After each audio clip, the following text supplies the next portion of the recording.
보겠습니다. 8장. 계시록 8장 1절에서 5절까지입니다. 계시록 8장 1절에서 5절까지 함께 교독하겠습니다. 제가 1절을 읽고 우리 성도님들이 2절을 읽으시면, 일곱째 인을 떼실 때에 하늘이 반 시간쯤 고요하더니 내가 보매 하나님 앞에 일곱 천사가 서 있어 일곱 나팔을 받았더라. 또 다른 천사가 와서 제단 곁에 서서 금향로를 가지고 많은 향을 받았으니 이는 모든 성도의 기도와 합하여 보좌 앞 금제단에 드리고자 함이라. 당연히 성도의 기도와 함께 천사의 손으로부터 하나님 앞으로 올라가는지라. 2절 함께 있습니다. 천사가 향로를 가지고 제단에 불을 담아다가 땅에서 두매 우레와 음성과 번개와 지진이 나더라. 아멘. 기도와 재앙의 조합이라는 말씀으로 이렇게 본문을 생각해 보도록 하겠습니다. 사실 이게 성경의 마지막 기도의 장면입니다. 오늘 본문이요. 성경에 등장하는. 그런데 마지막 기도가 어떻게 등장하냐 하면 극적인 휴지라 그러죠. 극적인 휴지, 멈춤.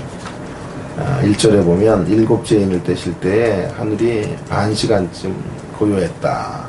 극적인 휴지라는 어떤 문학기법 같은 것을 사용해서 긴장감을 고조시키는 방식으로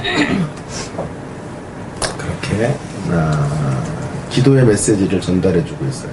흔히 악센트를 이제 강하게 줘서 계속 큰 소리를 하고 어떤 사건들을 숨가쁘게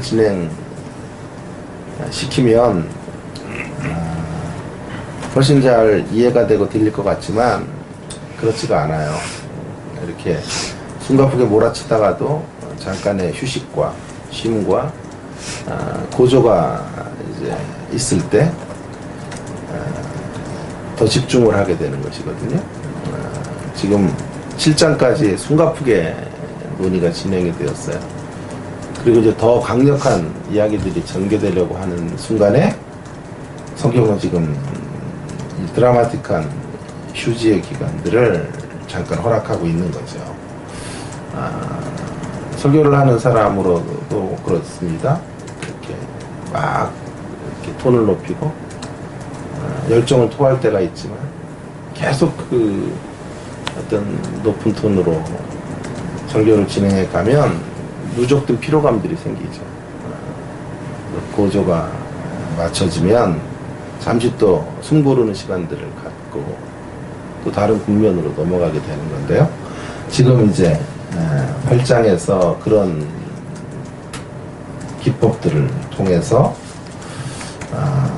고요함 속에 다시 중요한 사실을 점검하도록 하려는 거죠. 지난 주에도 제가 말씀을 드렸죠. 올라갈 때 못 보았지만 내려갈 때 보는 그 꽃을 보도록. 지금 정신없이 장이 진행되면서 우리가 점검하지 못하는 것을 중요하게 하나 점검시켜 주려고 지금 잠시 휴식의 시간들, 고요한 침묵의 시간들을 갖는 것입니다. 그래서 하늘이 반시 동안 고요해져. 그러면서 이제 한 가지를 조명해 주고 있는 거죠. 그게 뭘까요? 기도죠. 네? 그리고 보여지는 장면이 일곱 천사가 이제 써 있어 일곱 나팔을 받겠다는, 이제 나팔 제안이 준비되고 있는 장면이에요. 그러면서 기도의 한 장면이 생각이 우리에게 기도의 한 장면을 말해주고 있는데 3절에 보세요. 또 다른 천사가 와서 제단 곁에 서서 금향로를 가지고 많은 향을 받았어. 근데 그 향이 성도들의 기도예요. 그 기도가 하나님 전으로 올라가고 있는 장면을 보여주고 있습니다. 이게 첫 번째 우리가 생각해야 될 메시지라고 믿습니다. 극적인 휴지 기법을 통해 강조점이 무엇인가? 첫 번째로 우리에게 기도의 소중함을 다시 한번 잠잠히 묵상할 수 있도록 그것을 알게 하도록 하시기 위함이다. 그 미를 향해 기도 올라가고 있죠. 방향표시, 첫 번째 방향표시가 미를 향하여 하나님 앞에 기도가 올라가고 있어요. 4절에 보세요. 하나님 앞으로 올라가는지라. 올라가.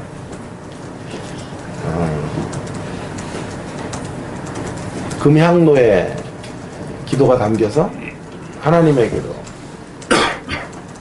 전달되고 있고, 상달되고 있는 것을 말해주고 있는 것이죠. 이런 이제 장면을 통해 다시 한번 우리에게 기도의 가치성, 기도가 얼마나 소중한 것인가 하는 것들을 깨닫게 해줘요. 우리 시대의 가장 큰 아픔 중에 하나는요, 기도를 믿지 않는 시대. 기도를 신뢰하지 않아요. 왜 그도 그럴 것이 자크 엘롤이라는 사람이 오래전에 예언을 했는데요. 기술 문명이 극대화되면 기도가 가장 천시될 것이다. 충분히 가능한 얘기죠. 그냥 키보드 하나만 누르면 우리가 원하는 모든 정보들을 순식간에 얻어요. 그죠? 만족도가 이렇게 높아지는 시대. 기도는 정말 비효율적 도구예요. 하나님이 보이시지도 않죠. 또 우리의 기도가 응답이 됐는지 안 됐는지 도무지 가능할 수도 없죠.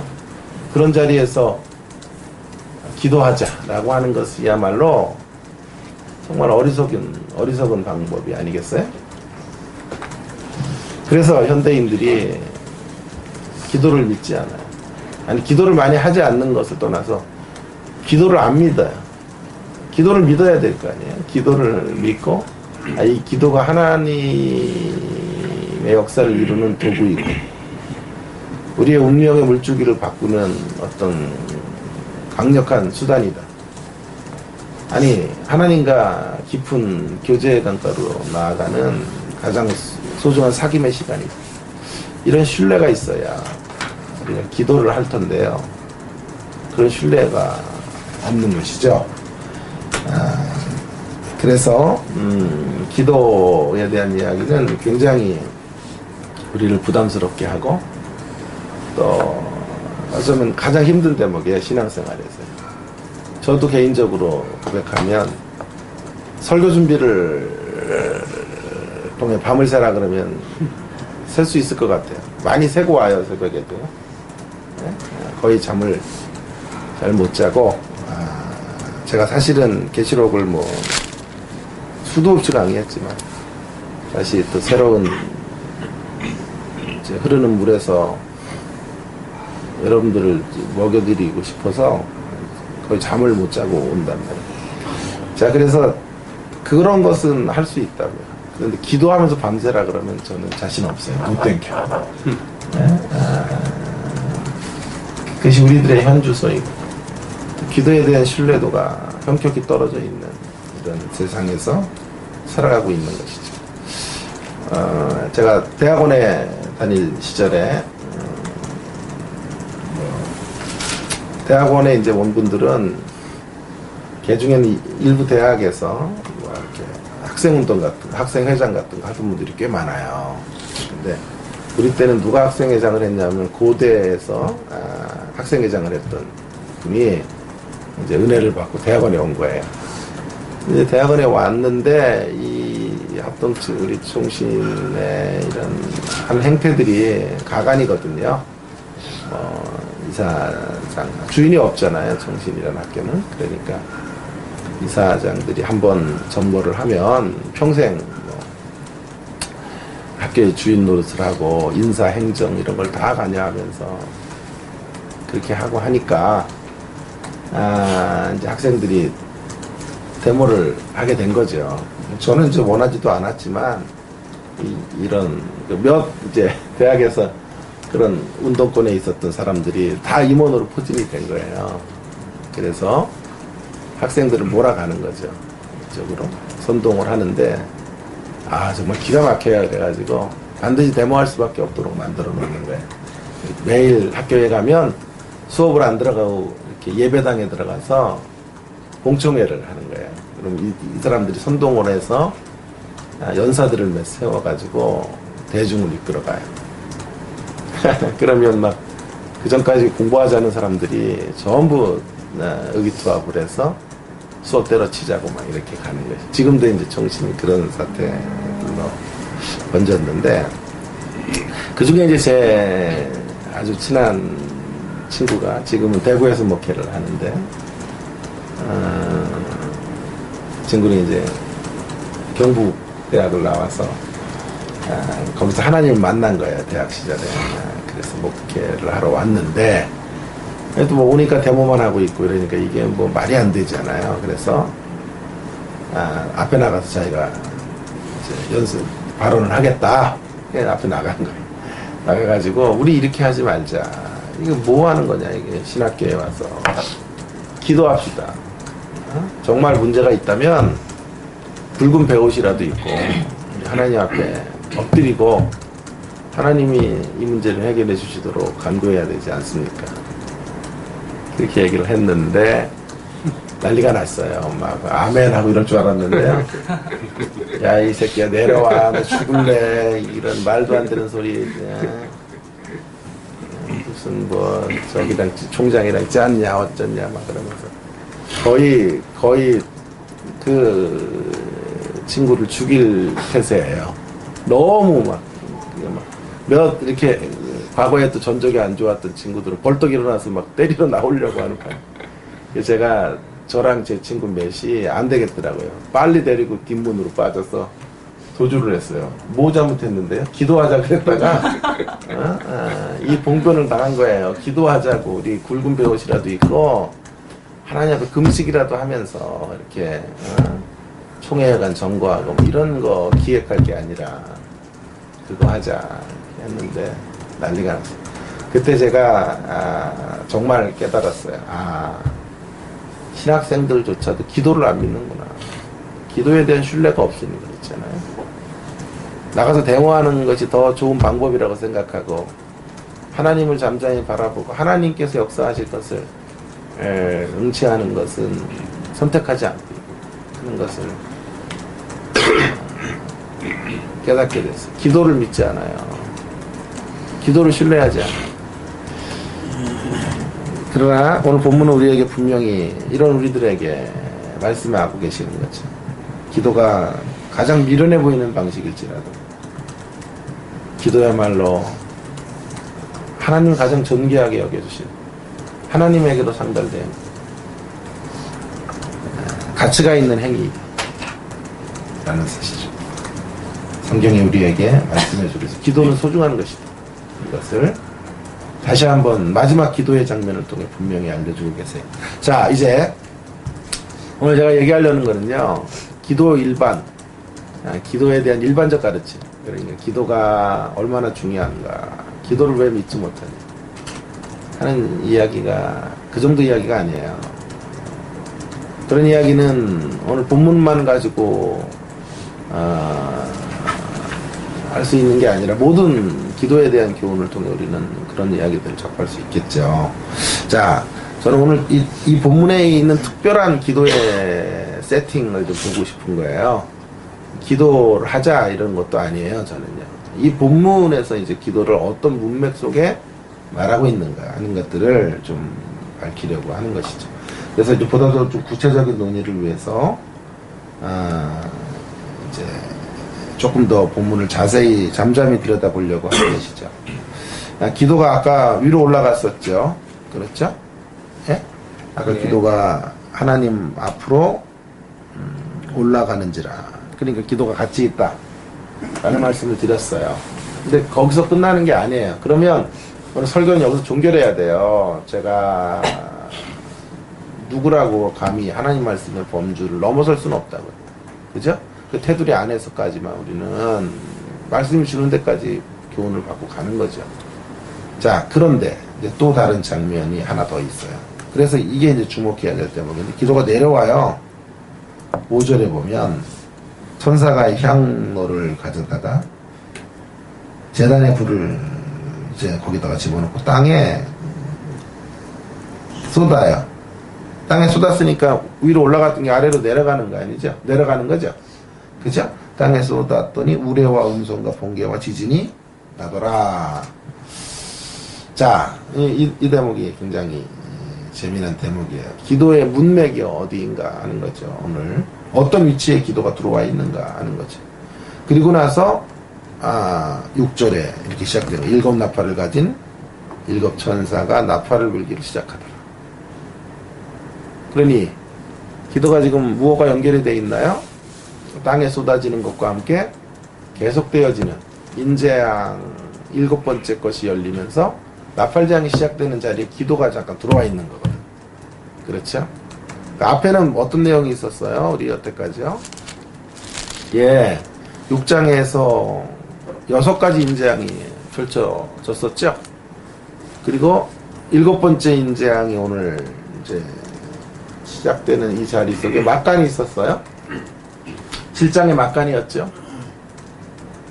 기억하시죠? 예. 그리고 7번째 인이 이제 떼어지면서 나팔재앙으로 연결되어지는 그 길목에 살짝 아주 작은 막간으로 또한 기도의 장면이 들어와 있는 거예요. 그러니 이 자리를 눈여겨보면서 우리는 기도가 소중하다는 것을 넘어 더 특별한 메시지를 찾아가야 돼요. 자, 그래서 오늘 말씀의 제목도 기도와 재앙의 조합이에요. 기도가요, 재앙을 위한 근거가 되고 있다는 것을 알려주고 있는 거죠. 자, 왜 7번째 인재양을 바로 소개하지 않고 거기 안에 기도의 장면을 이렇게 위아래로 올라갔다가 내려오는 이런 그림들을 거기 하나 또 삽입해서 살짝 집어넣은 것일까요? 이를 통해서 우리에게 주시는 매우 독특한 이 본문만 바랄 수 있는 어떤 그런 메시지. 그럼 우리 그런 걸 찾아야 되잖아요. 왜 그런 모양으로, 왜 그런 형태로 이 글이 기록이 되었는가 하는 것을 살펴야 되는 거거든요. 그렇죠? 그렇지 않으면 내가 하고 싶은 얘기들을 본문에다 주입하는 것이 될 테니까. 자, 그런 이야기들을 해보려고 그래요. 두 번째 교훈이에요. 두 번째, 세 번째 교훈을 그래서 이제 연달아 찾을 수가 있는 건데요. 자, 두 번째 교훈은 이런 극적인 휴지 기법이 주는 강조점. 두 번째로는 기도가요, 하늘과 땅을 연결하는 다리임을 알게 하려는 거예요. 기도가 하늘과 땅을 연결하는 가교 역할을 하고 있다 라고 하는 것을 소중하게 붙잡도록 말해주려는 거죠. 단지 기도가, 다시 강조하죠, 위로만 올라가는 것이 아니고요, 아래로 이동하는 것을 통해 기도가 하늘을 향해서 올라가고 땅을 향해서 또 내려오고 있는, 그래서 기도를 통해서 하늘과 땅이 이어져 가고 있는 것이죠. 기도는 결국 하나님의 구원 역사 완성의 가장 요긴한 도구이고 무기라는 것을 알려주고 있는 거예요. 하나님이 그러니까 성도들의 기도를 통해서 재앙을 계속 진전시켜 가고 있는 거죠. 제가 누누이 강조했어요. 이 재앙의 이야기의 끝은 뭐냐 하면 재앙이 아니죠. 재앙의 이야기의 끝은 심판을 지나 구원의 완성이거든요. 그렇죠? 네? 우리의 구원을 완성하기 위해 재앙을 쏟아붓는 거잖아요. 왜냐면 악이 존재하는 한 저와 여러분의 구원의 온전함이 이루어질 수 없기 때문에 재앙이 들어오는 거거든요. 그러니까 그 재앙을, 그런데 누가 이루시냐 하면 당연히 하나님이 예수 그리스도를 세우셔서 인대기에 합당하신 예수님을 통해 이 재앙을 집행하도록 하셨죠. 그런데 놀랍게도 오늘 본문에서 확인하게 되는 중요한 사실은 예수님이 홀로 일하시지 않고 이 일들을 이루어 가실 때 성도들의 기도와 함께 일하고 계시는 것을, 그래서 우리의 기도를 통해서 하늘과 땅을 연결하고 계시는 것을 확인시켜 주고 있는 것이죠. 성도들의 간구를 통해 당신의 계획을 이루어가고 계시는 거예요. 펼쳐가고 계시는 거예요. 그래서 다시 한번 이런 구절들이 이렇게 다시 또 읽혀져야 돼요. 6장에 다시 한번 가보죠. 6장에 가서 다섯째 인을 떼실 때에 어떤 일이 벌어졌었죠? 거기는 영혼들이 주님의 보좌에 있는 보좌 앞에 제단 아래 영혼들이 이미 하나님 나라에 가 있는 성도들의 믿음의 선배들의 기도가 하나님 앞에 올려지고 있어요. 우리의 피를 갚아주지 아니하시기를 어느 때까지 합니까? 하나님 왜 이렇게 악이 창궐한 것을 바라만 보십니까? 왜 저들을 심판하지 않으십니까? 그 기도를 계속 믿음의 신앙의 선배들이 하나님 안에서 간구하고 우리는 또 지상에서 그 기도를 하나님께 올려드리죠. 그런 기도들이 모아져서 하나님 앞으로 상달되어진 기도가 다시 오늘 본문에 의하면 땅으로 쏟아지는 거죠. 그죠? 그래서 번개와 음성과 우레와 음성과 번개와 지진이 나더라. 뭐죠? 무대장치가 이제 다시 마련되는 거죠. 재앙이 계속 번개, 우레, 음성, 지진 다 뭐예요? 무시무시한 사건들이 진전될 것을 예고시키는 거잖아요. 그래서 그런 무대장치와 함께 이제 나팔재앙이 본격적으로 시작이 되는 거죠. 그러니까 인재앙과 나팔재앙이 이렇게 연결이 돼 있어요. 예? 그죠? 7번째 인이 떼어지고 나팔 첫 번째로 시작된다 그랬잖아요. 나팔재앙 7번째 것이 불면 대접장으로 연결되잖아요. 그러면 하나님의 심판이 끝나죠. 그리고 우리의 구원이 온전히 완성이 되는 자리로 가게 된단 말이에요. 근데 그 길목에 뭐가 있냐면 성도들의 기도가 있다니. 기도가 위로 올라갔던 기도가 아래로 쏟아지는 역사들을 보여주심으로 기도야말로 하늘과 땅이 연결되어지는 다리이고 매개이다, 가교이다 라고 하는 것을 분명하게 확인시켜 주는 것이죠. 자, 그렇다고 한다면 우리가 하나님에게 정말 드려야 될 기도의 내용이 참 중요하겠어요. 우리가 기도를 통해 하나님의 구원 역사에 참여하고 있는 거라고 하면 하나님이 이루실 심판과 하나님이 펼쳐가실 온전한 구원 역사의 완성을 향해 걸어가는 지점에 우리의 기도가 쓰여지고 있다면 우리의 기도의 내용은 무엇이어야 되는가? 가장 가치 있는 기도의 내용은 무엇일까 하는 것이죠. 예. 가장 가치 있는 기도의 내용은요, 우리의 원함을, 우리의 소원을 아뢰는 것이 아니라, 하나님 나라의 도구가 되는 기도. 하나님 나라의 통로가 되고 싶은 간절한 열망의 기도가 가장 가치 있는 기도가 아니겠습니까? 그죠? 왜냐하면 기도를 통해 하나님의 역사들이 이루어지는 것이기 때문에. 하나님, 저의 인생을 통해 저의 가정의 모든 식구들이, 아니 우리 교회가 하나님 나라의 진정한 통로로 쓰여지기를 간절히 원합니다. 우리를 통해 주의 뜻이 이루어지게 하시고 우리가 어떻게 살아가는 것이 과연 가장 가치 있는 삶인지 알려주시고, 어찌하든지 우리가 왔다가 떠나가는 생애 속에 제가 좋아하는 기도 중에 하나이거든요. 하나님 나라가 한 뼘이라도 넓어지기를 소원합니다. 하나님 나라가 한 뼘이라도 넓어지면 좋겠어요.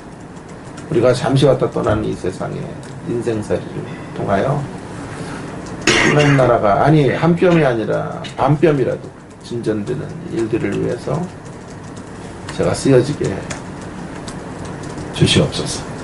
이런 기도야말로 가장 소중한 기도이고 가장 중요한 기도의 제목이 되는 것이다 라는 말씀을 꼭 드리고 싶습니다. 네. 자, 세 번째. 그렇다면 기도의 이야기는요 단순히 기도의 이야기가 아닌 거예요. 그죠? 기도의 이야기처럼 오늘 본문이 시작됐지만 더 깊이 잠잠히 묵상해 보세요. 그러면 기도의 이야기는요 사실은 하나님이 어떻게 일하시는지에 대한 방식을 우리 가운데 분명하게 알려주는 메시지가 되는 거예요. 그래서 제가 어려운 말을 거기다 써놨어요. 신율적 상호주의의 방식으로 하나님은 일하신다. 이게 좀 죄송해요. 그러나 내가 하여튼 우리 교회의 좋은 점은 이거예요. 어떤 어려운 용어도 써도 된다는 거예요. 다른 교회는 못 써요. 썼다가는 막 할머니들이 하품하고 막 이러는데 우리 교회는 제가 정말 너무 좋아해요. 신학교에서 제가 쓰는 용어거든요. 여러분 갖고 와도 어렵지 않잖아요. 그죠?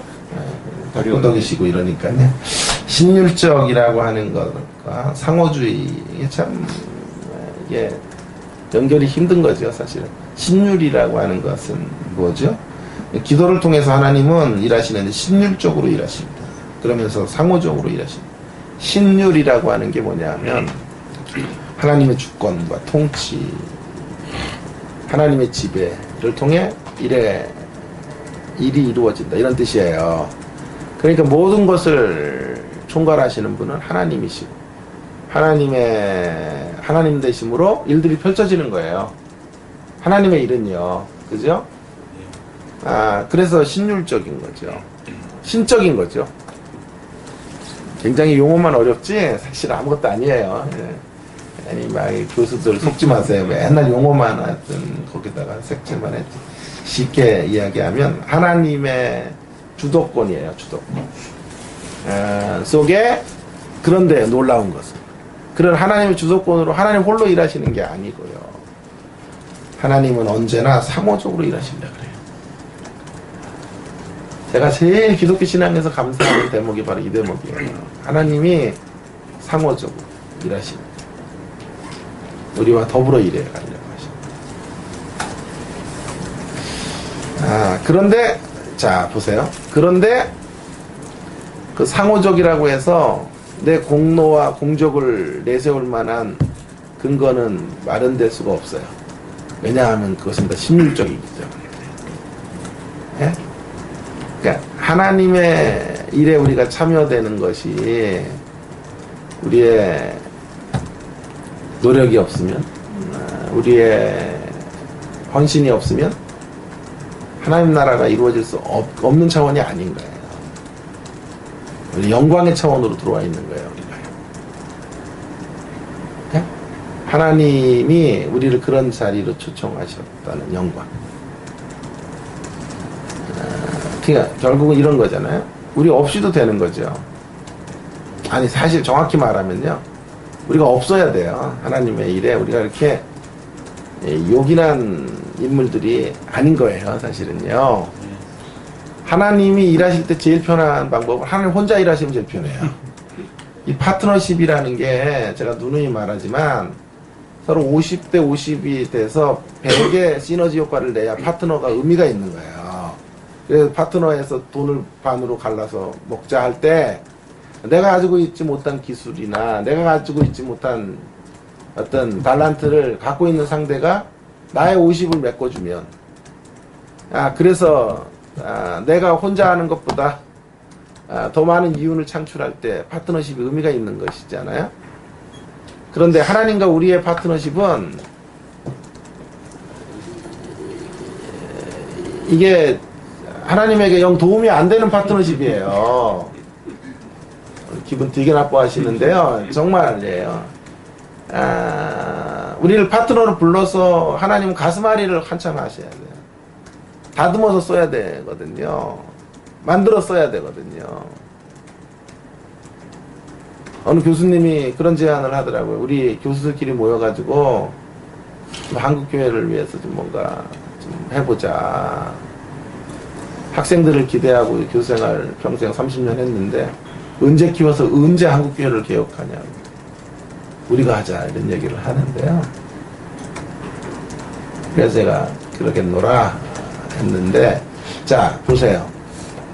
사람을 변화시킨다는 것 얼마나 많은 시간이 걸리는지 몰라요. 파트너가 유능하거나 이렇게 하나님의 뜻을 잘 순종하면 하나님의 일이 편한데요. 저와 여러분 모두는 목이 곧은 백성들이에요. 사실은요. 하나님 앞에서. 근데 그런 인생들을 불러서 신율적 상호주의로 일해 가시려고 하면 오랜 시간이 걸려요. 지연돼요. 하나님의 일들이. 속전속결로 이루어질 일들이 참 많이 어려운 과정들을 지나가야 돼요. 예를 들어 볼까요? 모세를 보세요. 출애굽 시켜야 되는데, 이스라엘 백성들을 건져줘야 되는데 모세를 이제 파트너로 일하려고 하시는 거잖아요. 근데 모세가 막 혈기가 방자하고 인간적인 방식으로 일하려고 하잖아요. 그러니까 모세를 준비시키는 데 40년을 쓰시는 거예요. 광야로 내보내가지고 40년.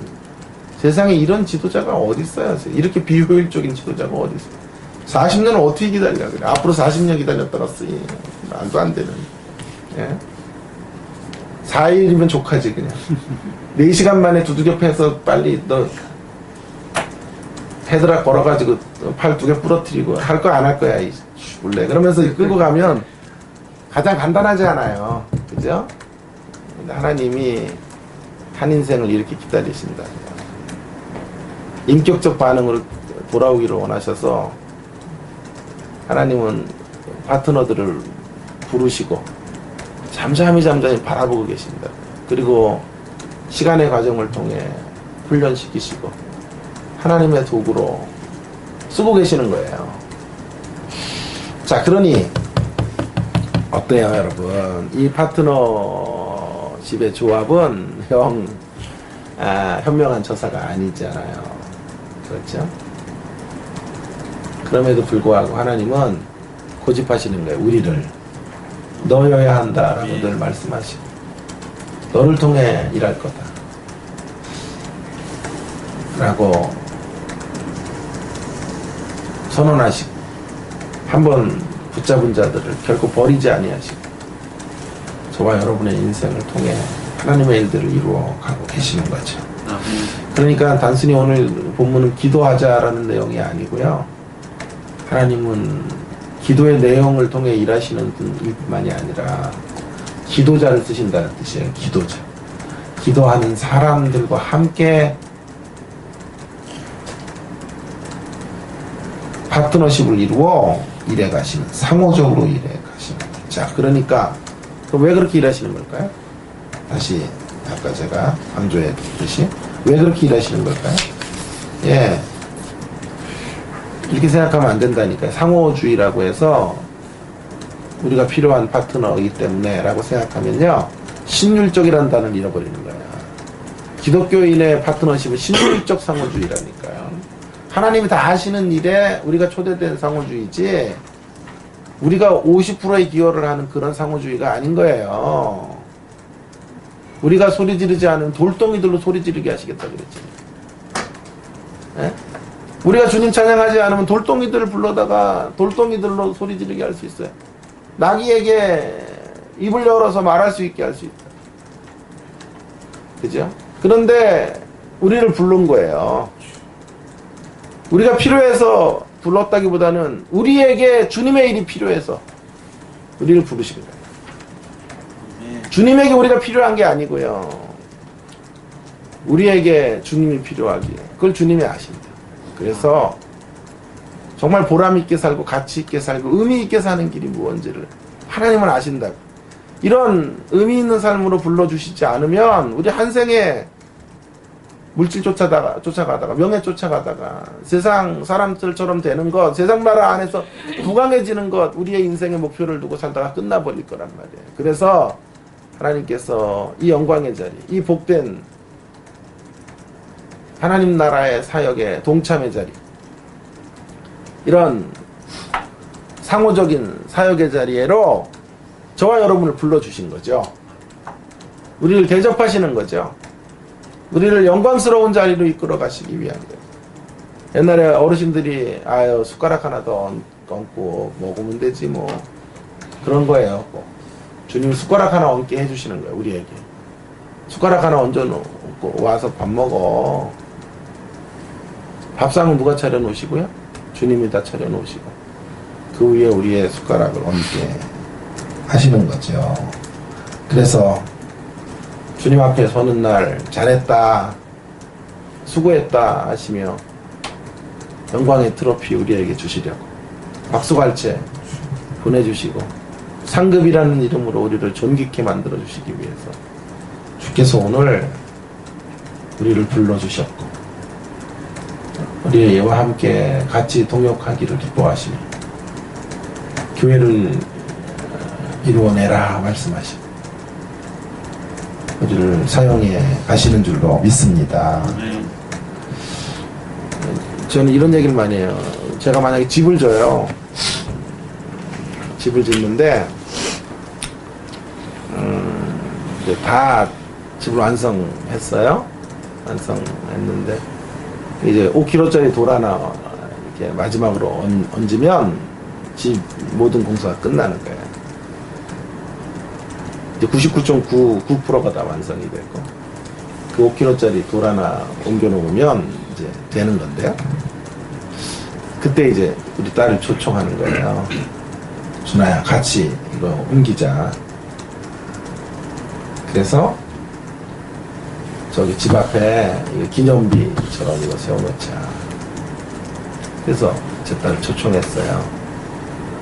제 딸이 막 투덜대는 거예요. 아빠 이렇게 무거운 5kg짜리를 내가 어떻게 들라고 이렇게 힘든 일을 나에게 시키냐고. 아빠 진짜 인간도 아니야. 아빠가 하는 거 다 하지 뭘 그렇게 치사하게 말이야. 다 해놓고 이렇게 어려운 일에 나를 불렀냐고. 투덜거린다면 우리 딸은 제가 왜 이 자리에 자기를 초청했는지 잘 모르는 것이죠. 제 의도는 우리 딸이 그걸 어떻게 들겠어요. 5kg짜리를 잘못하면 발등 찍히고 큰일 나겠죠. 내가 협력해 주겠다는 거잖아요. 그래서 손을 걷다가 이렇게 같이 힘을 실어주고 우리 딸이 거기 안에 일을 참여케 하기 위한 자리로 불러주는 거예요. 그래서 그것을 운반해 가는데 동역의 모습으로 나타나. 그래서 그 일이 완성되면 이제 칭찬해 주는 거예요. You did good job. 너가 했다. 너 정말 잘해. 박수갈채를 보내. 준하가 완성했는 걸 이렇게 말해주기 위해서 우리 딸을 부르는 거죠. 힘들고 고된 일을 시키기 위한 것이 아니고 우리의 인생을 불러서 우리의 본전치기 하려고 우리를 부른 게 아니고 그러려면 저 같은 사람은 본전치기가 안 되는 사람이에요. 더 유능한 사람들 불러다가 해야죠. 자, 그러니 그런 영광과 존귀와 상급과 칭찬을 위해서 우리 딸을 초청했던 것처럼 저와 여러분의 부르심도 동일한 것이에요. 우리를 이렇게 소중한 인생의 자리로 한 번뿐인 인생이니까 다시 살 수 없잖아요. 그래서 정말 의미 있는 삶이 무엇인지 가치 있는 인생의 길을 걷는 게 무엇인지 우리는 몰라요. 주님 알지 못했으면 우리는 그 길을 몰랐을 거예요. 주님이 그것을 알려주시고 또 그것을 아는 것뿐만이 아니라 사실은 사역의 보람이 있어야 돼요. 우리 인생에 일거리가 없는 거 얼마나 불행인지 아세요? 저희 아버지는 30년 동안 일 없이 사셨는데 저는 뭐 돈을 벌고 이런 건 다 상관이 없어요. 그런 것보다 더 중요한 일 자체가 있다는 게 얼마나 행복이고 기쁨인지 몰라요.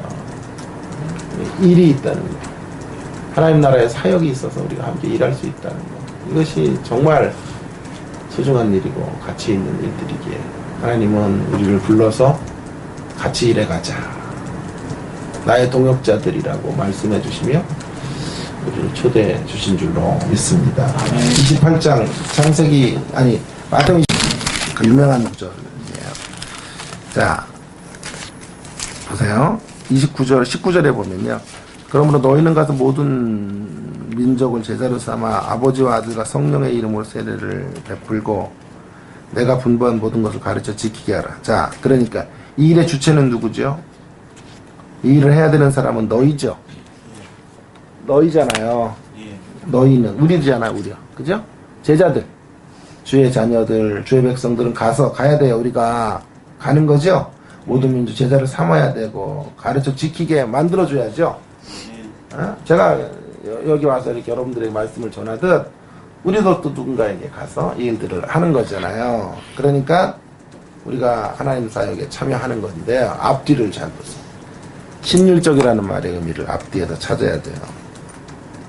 자, 16절에 보면요.